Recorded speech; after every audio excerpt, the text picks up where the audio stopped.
Indeed, Simon Hooper calls time on a quite wonderful opening 45 minutes at the Amex Stadium. City just about edging the first 20-odd minutes of the game, and then, even though they missed a really good chance through a Haaland header that went over the bar, they then took the lead when Haaland was through on goal, but he squared it to Foden, and Foden's shot was kind of turned in on the line by Van Heck, but it was a Foden goal. And then after that, Brighton's reaction was superb. It looked as though they'd equalised, but Mitoma had handled it over the line. And then they did equalise through a stunning strike by Enciso. And so at half-time, in this really entertaining match in which both teams have also hit the frame of the opponent's net, it is Brighton 1, City 1.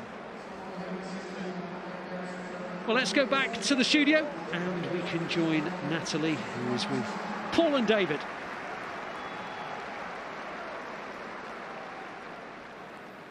Thanks so much, as always, Ali, for the brilliant commentary there in that first half. In a highly entertaining game in the Premier League, City 1, Brighton 1 after the first 45. And we are joined in the studio again by our very special, very beautiful, very shiny guest, the Premier League trophy. The Premier League trophy is here again. We are keeping very good care of her. We're not touching her. She's just sitting there. Pride of place in the studio. And of course, pride of place in the studio, always Paul Dickov and David James. David, what did you make of the first 45? Well, my prediction of 4-0's gone out the window straight away. What an entertaining game. I think Alistair and nailed it there. I mean, end-to-end stuff. It looked like City were going to romp it at the beginning with a few chances. Then Brighton came back, showed their class. Two wonderful goals for different reasons. I think that's fair to say. But what a game of football! And I tell you what, wherever you are, China, staying up to watch this, definitely entertained, I'm sure. Yes, shout out to Wait there in China. Paul, what did you make of the first half? Yeah, similar. We said before the game, two attacking teams that play good football, play in the front foot, press without the ball. Both teams won't change. I was expecting an exciting game, and we've seen that. You know, there's been a lot of chances. City, as David said there, started the best. You know, Erling had a couple of chances that normally would score. Phil then has scored, and then Brighton came back into it and got their equaliser, but could have had a few more goals themselves. Right, let's have a talk about City's goal. Phil Foden got it.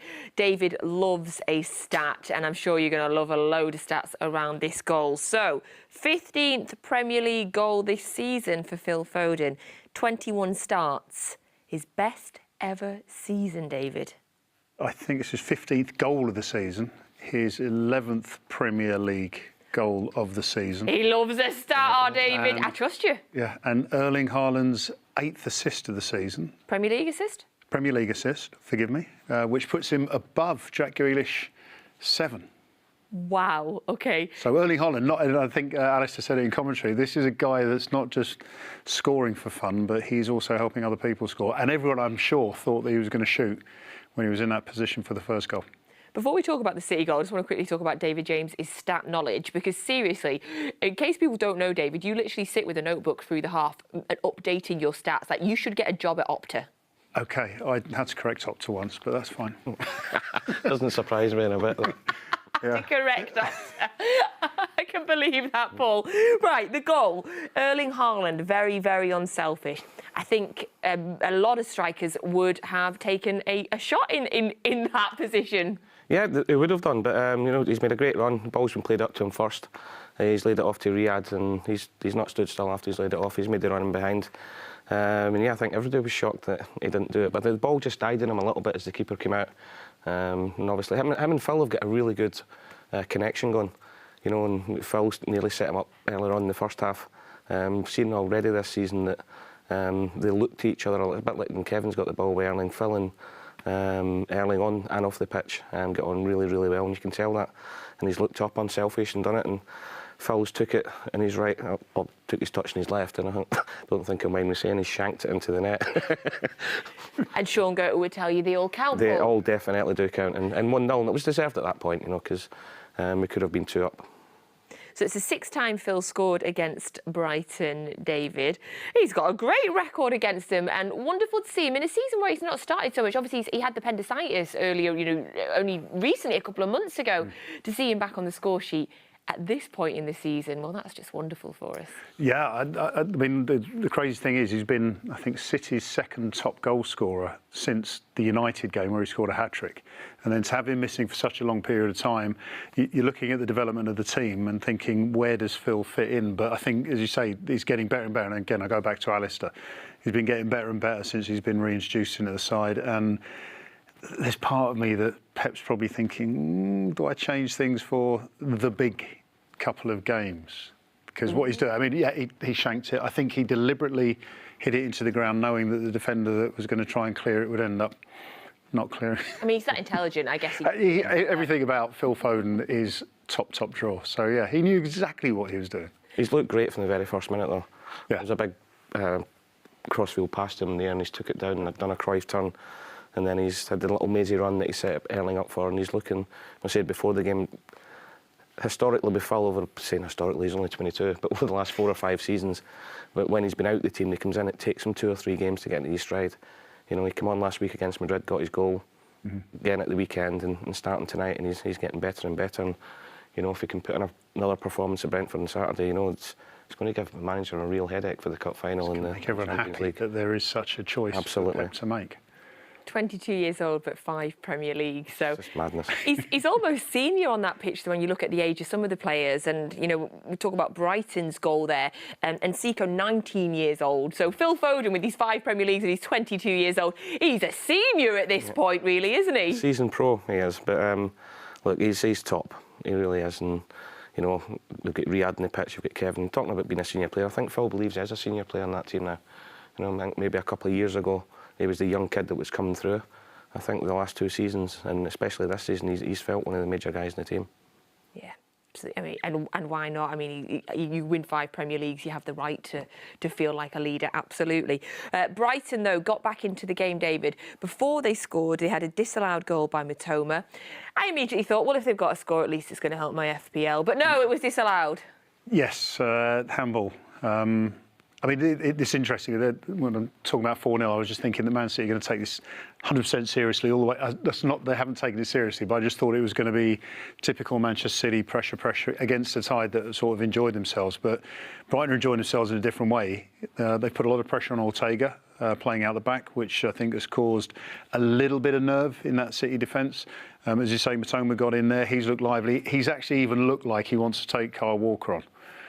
Ooh. And when I say brave man that does that. Well, he's quick, isn't he, Matoma? Yes. So this will be an interesting. So he's looked at it, but he's not quite done it yet. To be fair, he's looked at it and probably thought, why, better of it. But yeah, the handball. I mean, the thing is, big save from Ortega at the beginning to then rebound, and then, as Alistair said in commentary, on the slippy pitch, trying to do it like a rugby player. So I'm not sure if they've played rugby at that stadium. I'm sure they might have done in the past. Love that comment. They did, though, get a goal, Paul, in the 38th minute. And, I mean, quite frankly, it was a wonderful, wonderful goal, and we all applauded it. It was up there. It was unstoppable. You know, great strike. You can maybe look at the defenders and think, close them down a little bit earlier, but I don't think anybody thought that when he's hitting it from that far out, I think he's probably quite happy with his Ortega, the saves he's made. It would have been quite comfortably, but it's literally flew into the top corner. He could have put 2 goalkeepers in there. Jamo might have got closer to it. Oh, would you have got to it? Yeah, maybe. Yeah, I mean, it's a great point. In the end, you look at the quality of the goal, and even Ortega will go, actually, that's not a bad one. Yeah. You know, so I think hats off to Enciso. Fantastic strike. The imagery from behind it. If there was 2 in there and I was on that side, I think I might have saved it. Great representation of Brighton and the players that they bring in as well. He's 19 years old. They brought him from he's Paraguayan. They brought him from the Paraguayan League last summer, and he's really starting to make an impact on that team. But they have incredible scouting network at Brighton. Yeah, fantastic. And it's going to be interesting again for them with their model going into next season, because without any European football, it would have been easy to sell on players and just maintain some sort of presence. But now they're obviously going to fancy themselves in Europe of having a wonderful trip. Looking at West Ham, for example, in the Europa Conference League, going to a final. Well, that could be Brighton next year. theoretically. So it'll be interesting to see what their model's going to be. But in the Europa League, if they get this point, so a point guarantees depending them. on where they finish. But they're not going to win tonight, so, you know. A point gets them it, though. If it stays like this, a point gets them it. Alvarez is coming on. Come on, Natalie. I told you. I don't doubt it, of course. Paul, in terms of that second half, I mean, it must be wonderful for those academy kids that are on the bench that have seen Phil Foden score. I mean, that must give them extra hope. I imagine every time they see him playing well, they're like, that could be me. It could, and look, he's an example for them all. And Cole Palmer this season, Rico Lewis, you know, all the kids, you know, and the lads on the bench will be, I'm pretty sure they'll be warming up all game, standing in front of Pep, doing some star jumps. Put me on, come on, here we go. Does that still work? That's what people used to. I used to do it. Well, it didn't. I remember being a kid at Arsenal and warming up. And literally warming up for 90 minutes, and George Graham just looked at me and told me to sit down in the 91st minute, and that was it. So, but the enthusiasm was there to do it. But it's a great experience anyway.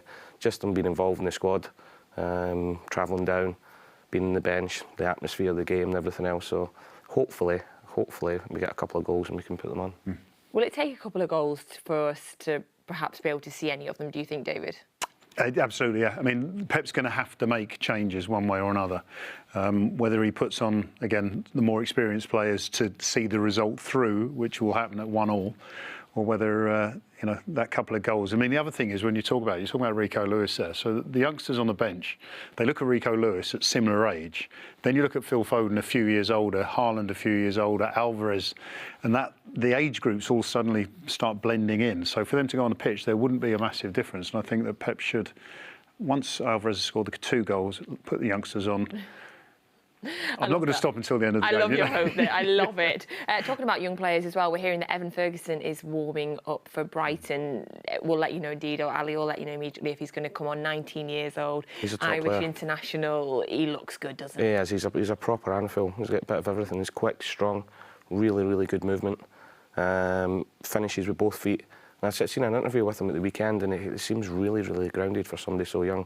There's a lot of clubs have been looking at him, but he's decided to sign his new contract straight Brighton for a few years. Oh, has he signed a new contract? Because he was being linked all over the show. All over, and I know why, because he's a top striker, and they will score goals in any team.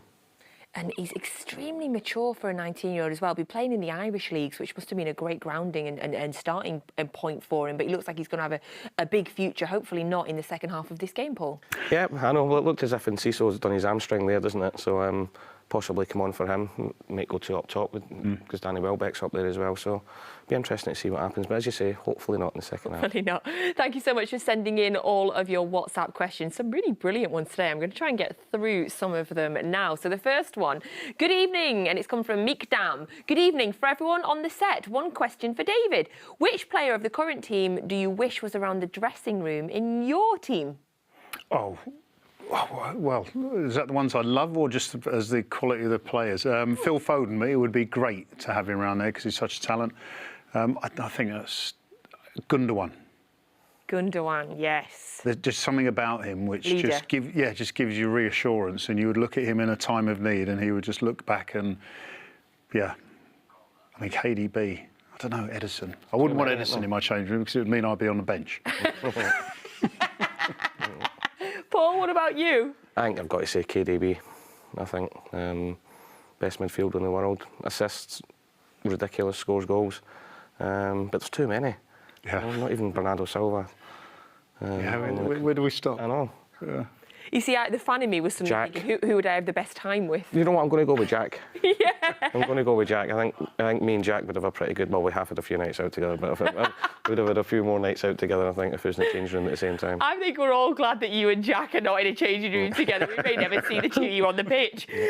This, Kieran, is honestly one of my favourite questions we've ever been sent. I love this question. Kieran says, if the Premier League had a WWE-style Royal Rumble, which player wins? Ruben Diaz. Oh, yes. Oh, the whole Premier League? Yeah. The whole Premier League, not just City. Well, it says the Premier League. Just stick with City if you want. But it does say the Premier League. Oh, I don't know. Erling Haaland's a bit of a lump, isn't he? Okay. Right, I want you to have a good old think about this. I'm going to have a good old think about it as well. Well done, Kieran. Love that question. The players are back out in the tunnel. Get your second half commentary with Alistair Mann and Michael Brown and Paul, David, myself and the Premier League trophy. We'll be back with you at full time. Enjoy the second half. Thanks, Natalie. Yeah, there was a little bit of an injury problem for Enciso, but he has come out there. He looked as though he was feeling a bit of tension in the back of his leg, but anyway, he's out there. But Brighton are still preparing a substitution, but we shall see. Maybe Enciso will just try to see if he can play through it, and then maybe if he can't, that's when they'll make their change.